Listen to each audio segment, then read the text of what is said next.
네, 안녕하세요. 투엔체 엔치입니다. 서퍼입니다. 오늘은 엔페이지의 실적 발표를 가지고 돌아왔습니다. 네, 이게 얼마 만에 보는 폭등인지 모르겠는데 진짜 폭등했죠. 실적 발표가 한 40% 정도 올랐거든요. 그래서 저는 이 제가 생각하던 그림이 있었어요. 엔페이지에. 그래서 그게 이제 드디어 나오는구나 하면서 이제 설레서 실적 발표를 봤습니다. 그래서 혹시 많은 분들이 좀 여쭤봐요. 이제 또 바닥에서 사시는 거 좋아하시잖아요, 다들. 아, 예. 그렇죠. 그래서 지금 워낙에 계속 지금 3년 동안 빠졌기 때문에 이제 사도 되는 거냐라고 많이들 물어보시는데 결론은 좋긴 좋은데 40%까지는 아니었다. 예, 이렇게 정리를 할 수 있을 것 같고 일단 내용 한번 보겠습니다. 일단 실적은 잘 나왔어요. 예, 이번 분기에 한 343밀리언 정도 매출 나왔는데 가이던스 대비해서 약간 거의 상단 정도라고 보시면 되고 시장 컨센서스 대비해서도 뭐 나쁘지 않게 나왔습니다. 그리고 마진은 44.3%인데 관세가 한 5%포인트 정도 포함이 돼 있고요. 그리고 EPS 같은 경우도 컨센이 0.59달러인데 0.71달러. 그래서 뭐 그냥 무난히 잘 나왔다. 예, 다 상단으로 해서 뭐 잘 나왔고 수익성은 시장 예상치보다 조금 더 좋았다. 그래서 일단 마이크로 인버터 같은 경우는 컨센보다 조금 더 출하가 됐고 그리고 이제 배터리 같은 경우는 컨센보다 조금 안 좋게 나왔어요. 예. 근데 이제 뭐 가이던스가 140에서 160이었기 때문에 가이던스 대비해서는 뭐 중간값 정도 나왔다. 예. 그래서 이번 분기 실적이 막 그렇게 40% 오를 정도로 나오진 않았어요. 서프라이즈는 아니었죠. 예, 완전 서프라이즈는 아니었고 그냥 기대치는 부합을 했다. 이렇게 보면 될 것 같고 가이던스가 좀 좋았어요. 예. 컨센이 한 그 기존에 어이구 죄송합니다. 예, 그 지난 분기에 원래 얘네가 1분기 이상 가이던스를 안 주는데 26년 1분기가 매우 저점일 거다고 생각을 한다. 그래서 이때 이례적으로 가이던스를 제시를 했습니다. 그래서 그때 가이던스가 250밀리언이었는데 이번 분기에 이제 가이던스 26년 1분기에 대한 가이던스를 270에서 300으로 줬어요. 가이던스가 상향됐군요. 네, 가이던스가 상향이 됐고 컨센 대비해서도 하단이 컨센보다 높으니까 이 정도면은 많이 좀 가이던스가 서프다 이렇게 보면 될 것 같고요. 네, 그리고 뭐 GPM은 컨센이 42%인데 42에서 45로 줬으니까 마진 같은 경우도 뭐 괜찮게 줬다. 네, 이렇게 보면 될 것 같고 이미 지금 이 1분기 가이던스 중간값이 한 285 정도 되잖아요. 285 정도 되는데 이거의 90%가 이미 수주가 완료됐다고 합니다. 예, 그래서 가이던스 중간값의 90% 수주니까 다음 분기에도 가이던스 중간값 이상은 좀 나오지 않을까. 네. 예, 상단 정도로 좀 나오지 않을까라는 예상을 하고 있고 좀 중요했던 내용이 이거죠. 1분기가 수요의 최저점이라고 예상을 한다. 그래서 이제 드디어 이제 기나긴 하락을 끝으로 반등하는 그런 거를 그리고 있는 것 같아요. 그리고 특히 하반기에 수요가 개선이 된다. 이렇게 이야기를 했고요. 설치 업체들 같은 경우도 워낙 심리가 안 좋았었는데 심리가 개선이 됐다. 그 이유는 전기요금이 두 자릿수 인상을 기록하고 있대요. 일부 지역에서 데이터 센터 몰려 있는 지역이겠죠. 그리고 여러 시장에서 이 선불리스 그 뭐냐 25D라고 그 태양광 설치하면 얘네 보조금 주던 게 있어요. 그게 이제 그 폐지가 돼가지고 태양광 하나에 한 2, 3천만 원 정도 들거든요. 설치하는데 집에다가 이거를 일시불로 할 수 있는 사람이 많이 없잖아요. 그래서 코웨이처럼 정수기처럼 구독해가지고 이렇게 쓰는 거를 이제 선불 리스 상품이라고 해요. 그래서 이거에 대해서 지금 굉장히 잘 팔리고 있다. 그리고 이 코웨이 같은 애들을 TPO라고 하는데 TPO 업체들이랑 모든 주요 TPO 업체들이랑 우리 협력을 하고 있다. 코웨이는 이제 뭐 코웨이 것만 이렇게 정수기를 설치해 주잖아요. 근데 이제 TPO 애들은 코웨이 것도 있고 뭐 이 정수기도 있고 이 정수기도 있고 이거를 이제 가가지고 고객 니즈에 맞춰 설치해 주거든요. 그래서 거의 모든 주요 TPO들이랑 지원을 할 수 있다. 그래서 요거에 대한 수요가 조금 많아질 것 같다라는 얘기를 했습니다. 그래서 일단 미국 같은 경우에는 미국이 이번 분기에 잘 나왔어요. QOQ로 매출은 13% 꺾였는데 이거는 이제 재고나 뭐 이런 것들이 다 포함이 된 거기 때문에 전체 그냥 판매량만 봤을 때는 QOQ로 21% 증가를 했습니다. 그래서 2년 만에 최고치로 기록을 한 거고 이거는 이제 25D 만료 이게 이제 연말까지였기 때문에 12월 31일까지 설치를 했어야 됐기 때문에 그걸 앞두고 이제 설치가 증가를 한 겁니다. 그래서 이제 배터리는 27% 그리고 인버터는 20% 정도 잘 팔렸다 이렇게 보면 되고 유럽은 또 QOQ로 23% 정도 하락을 했고요. 여전히 어려운 상황이다. 그래서 이거는 한번 쭉 읽어보시면 되는데 여러 번 말씀을 드리지만 네덜란드랑 프랑스가 제일 중요한 시장이거든요. 엠페이지한테. 네. 근데 이제 네덜란드랑 프랑스 둘 다 배터리가 미래다라고 이야기를 하고 있어요. 예. 근데 이제 프랑스는 전기요금이 고정돼 있어요.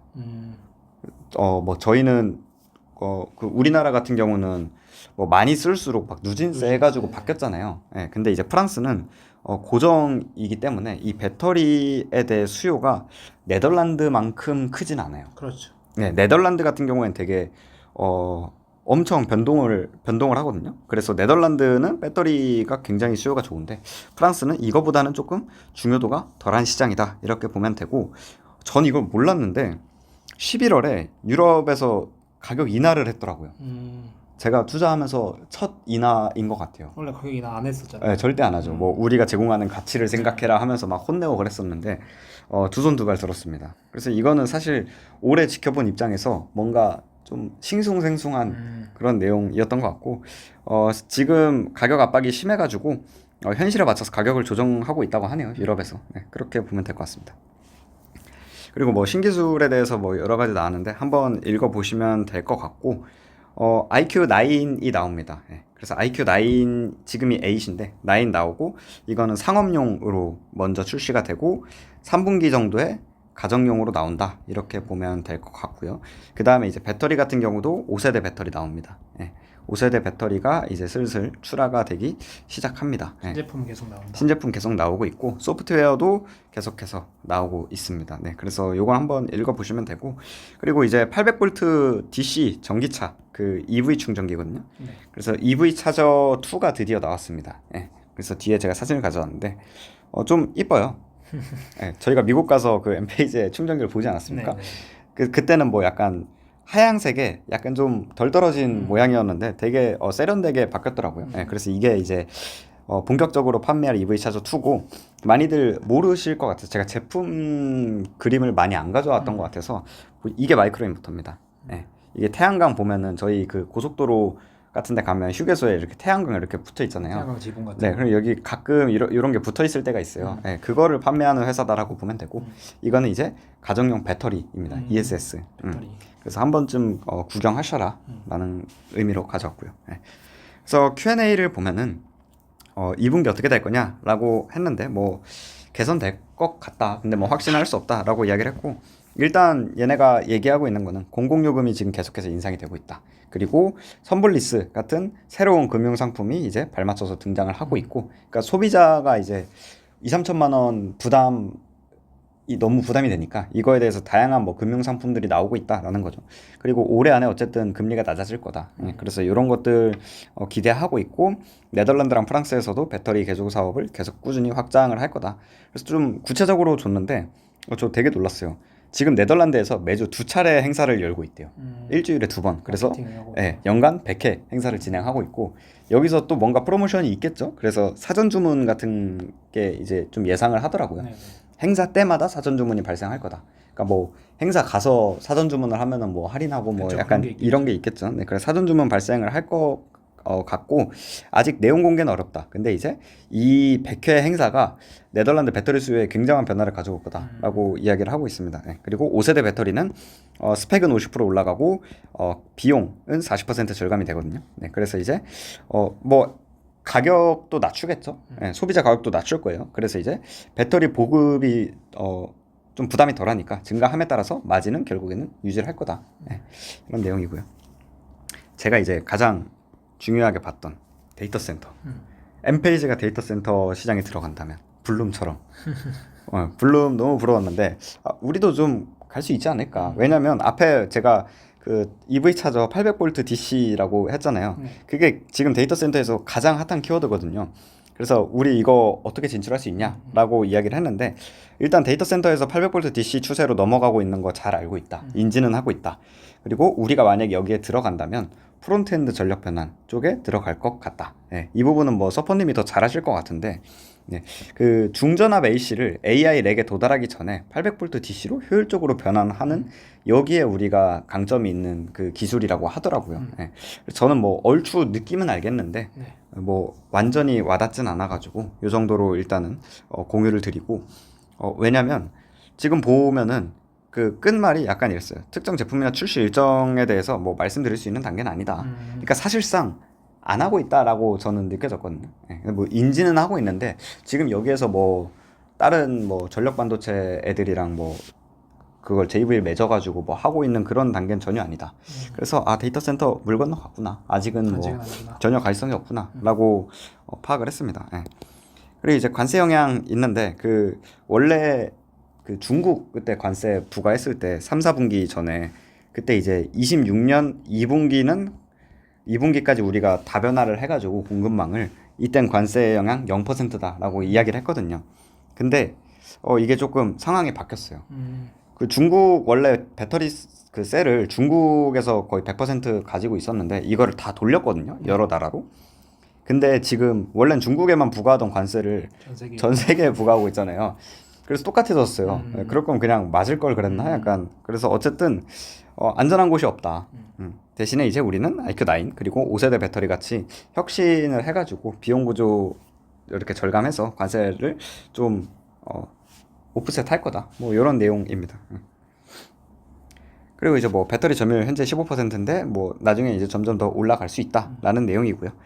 이게 조금 유의미했어요. 전 앞에까지는 좀 절망하고 있었거든요. 네네. 뭐 관세도 맞고 데이터 센터 시장도 뭐 없고 그리고 뭐 26년에 대한 아웃룩을 하반기에 개선될 거다. 그리고 네덜란드 개선될 거다. 이거 계속 하던 얘기니까 사실 뭐 그렇게 구체적인 데이터도 없으니까 이게 40%왜 올랐지? 약간 좀 실망하고 있었던 차에 좀 괜찮은 내용이었고 일단 배터리 같은 경우에는 그 보조금이 지연이 됐거든요. 그러니까 보조금을 더 받을 수 있어요. 배터리는. 그래서 2030이나 31년까지는 보조금을 받을 수 있기 때문에 매우 유리한 위치인 거고 얘네는 향후 몇 년 안에 거의 그 미국 전역에서 ESS를 도입할 거다라고 되게 강한 투로 얘기를 하더라고요. 그래서 태양광이랑 ESS 이 조합이 표준이 될 거고 경제성이 지금 굉장히 좋기 때문에 6에서 8년 안에 투자금 회수 가능하다. 보통 10년 안에 회수 가능하면 경제성이 있다라고 이야기를 하거든요. 그래서 6에서 8년 정도의 투자금 회수 가능하다. ESS가 좋아져서. 그리고 우리 예측으로는 향후 10년 안에 모든 주에서 ESS 도입할 거다. 라고 이야기를 하고 있습니다. 그래서 태양광은 모르더라도 ESS 자체는 전국에 도입이 될 거고 결국엔 지금은 원래 태양광이 메인이었잖아요. 얘네가. 그리고 ESS가 약간 신규 산업 같은 느낌이었는데 이게 역전될 거라고 되게 강하게 믿고 있더라고요. 이미 지금 거의 반반 됐고 ESS가 메인이 되고 태양광이 좀 부과되는 그런 느낌으로 보고 있더라고요. 그리고 어차피 얘는 인버터랑 ESS 회사니까 ESS 안에 또 인버터가 들어가요. 그래서 결국엔 이게 두 개가 뭐 다른 비즈니스는 아닙니다. 그래서 배터리가 이제 메인이다. 이런 내용입니다.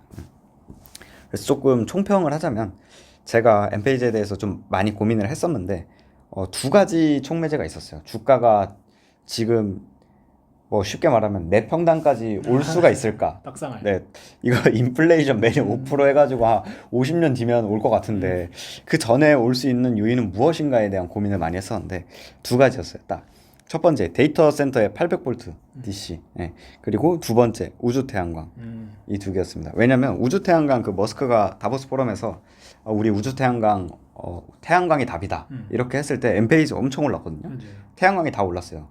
그래서 이게 뭔가 연관이 있구나라고 해서 깊게는 아니지만 그래도 좀 찾아봤었거든요. 일단 1번 데이터 센터 800V DC 이게 결론적으로 이 두 개 다 컨버터라는 기술이 필요해요.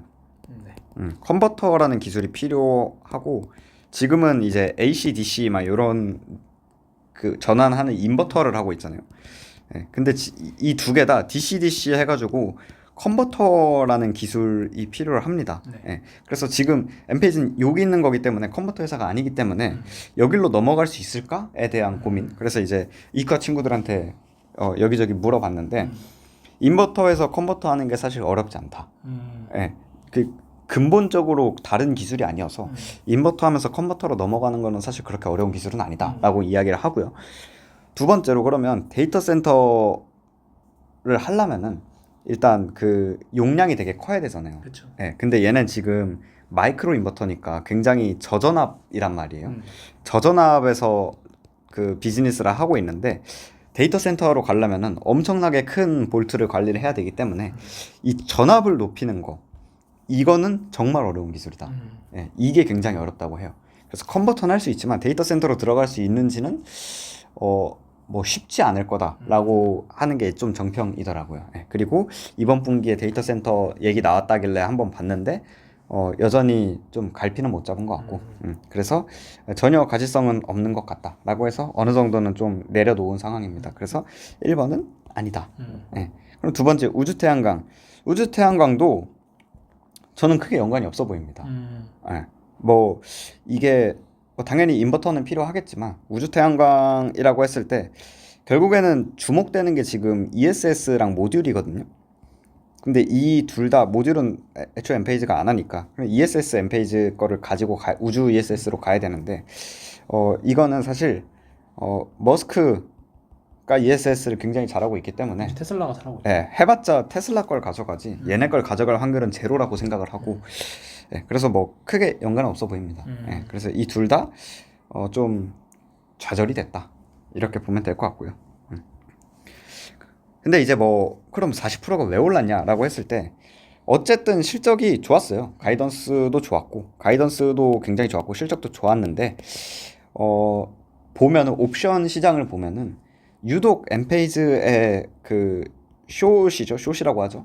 공매도. 예, 공매도 물량이 최근에 태양광의 공매도가 엄청 있었다가 최근 작년에 많은 기업들 특히 유틸리티, 퍼스트솔라나 넥스트트래커 같은 애들부터 숏 커버를 했어요. 예, 그래서 숏 물량이 많이 없어졌고 유독 가정용 그리고 엔페이즈에 대해서 숏 물량이 안 없어지고 있었어요. 예, 근데 이번 분기 실적이 더 안 좋을 거라고 예상을 했나 봐요. 예, 근데 이제 기대보다 좋았고 업황 바닥을 찍은 느낌은 명확하게 전달을 해줬으니까 이거에 대한 숏 물량, 숏 커버가 나온 게 아닐까라는 생각을 하고 있습니다. 저는. 예, 그래서 어쨌든 좋은 거죠. 숏이 없어져야 올라가니까. 네, 숏 커버로 저는 판단을 합니다. 40% 오를 실적은 절대 아니었던 것 같아요. 예, 그래 어쨌든 주주로서는 굉장히 좋은 일이죠. 한숨 돌린 일인데 40%도 올랐고 40% 올랐는데 여기까지 하겠습니다. 예.